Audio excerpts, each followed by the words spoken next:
এই মুহূৰ্তত আমি লালগণেশ্বৰ নেতাজী পথত আছোঁ আৰু আজি বিধায়ক ৰমেন্দ্ৰনাথ কলিতাৰ যিটো কৰ্মঠ যিটো প্ৰক্ৰিয়া সক্ৰিয় বিধায়ক হিচাপে পৰিচিত তাৰ আন এক আজি আমি উদাহৰণ লাভ কৰিলোঁ।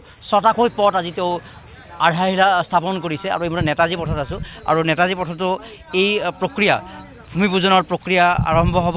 আমি সেই দৃশ্য দেখুৱাম আৰু আজি 6টাকৈ পথ এগৰাকী বিধায়কে একেদিনাই 6টাকৈ পথ নিৰ্মাণৰ এই যিটো প্ৰক্ৰিয়া নিশ্চিতভাৱে এটি ৰাইজৰ বাবে অতি সুখবৰ আচলতে আৰু আমি সেই প্ৰক্ৰিয়া দেখুৱাইছোঁ। ইয়াত ভূমি পূজন হ'ব। এয়া নেতাজী অসমৰ অন্যতম সক্ৰিয় বিধায়ক ৰমেন্দ্ৰনাৰায়ণ কলিতাই যেন এক প্ৰকাৰ চমকহে দেখুৱালে। একেদিনাই আধাৰশিলা স্থাপন কৰিলে 6টাকৈ পথৰ। ইয়াৰ ভিতৰত এটা অন্যতম উপপথৰ আধাৰশিলা স্থাপন কৰে মহানগৰীৰ লালগণেশ্বৰ নেতাজী পথত। উক্ত পথটো নিৰ্মাণৰ বাবে ৰাইজৰ আছিল দীৰ্ঘদিনীয়া দাবী।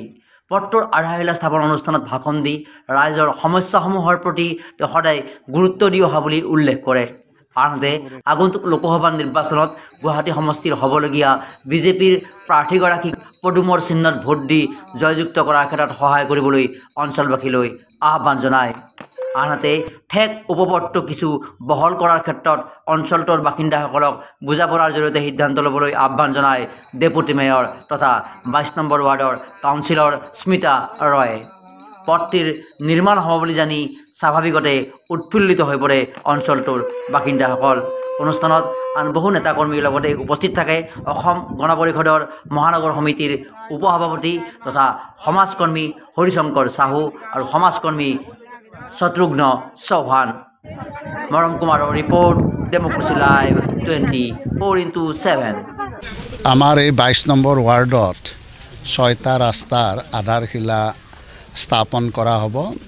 ইতিমধ্যে আমাৰ এইটো দ্বিতীয়টো পথৰ আধাৰশিলা স্থাপন কৰা হ'ল আৰু এইটো মুখ্যমন্ত্ৰীৰ পথ নৱীকৰণৰ পৰা ইয়াতে 22 নম্বৰ ৱাৰ্ডত আমাৰ পাৰিষদে 6টা ৰাস্তা পুঁজি 6টা ৰাস্তাৰ তালিকা দিয়া হৈছিল আৰু সেই তালিকা অনুযায়ী এই 6টা ৰাস্তাৰ ইতিমধ্যে বিত্তীয় অনুমোদন হৈছে আৰু আজি আধাৰশিলা কৰা হৈছে।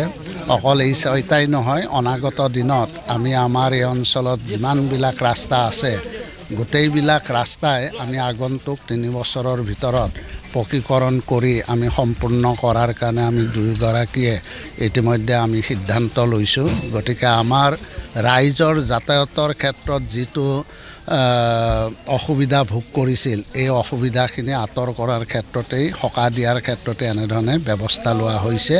গতিকে মই পাৰিষদগৰাকীকো ধন্যবাদ জ্ঞাপন কৰিছোঁ আৰু অনাগতত আমি নিশ্চয় এই অঞ্চলত আমি ৰাস্তা ঘাটকে ধৰি বিভিন্ন যিখিনি সমস্যা আছে, খোৱা পানীৰ সমস্যা আছে, ইতিমধ্যে জাইকাৰ জৰিয়তে এটা বৃহৎ প্ৰকল্প লোৱা হৈছে। 2024 চনৰ ভিতৰত এইটো সম্পূৰ্ণ হোৱাৰ কথা। গতিকে আমি আশা ৰাখিছোঁ যে ডিচেম্বৰৰ ভিতৰত এই অঞ্চলৰ ৰাইজেও বিশুদ্ধ খোৱা পানী পাবৰ কাৰণে সক্ষম হ'ব। 4 কোটি 4 লাখ টোটেল। আমি ইলেকশ্যনৰ মাজতে শেষ হ'ব বুলি আমি আশা ৰাখিছোঁ।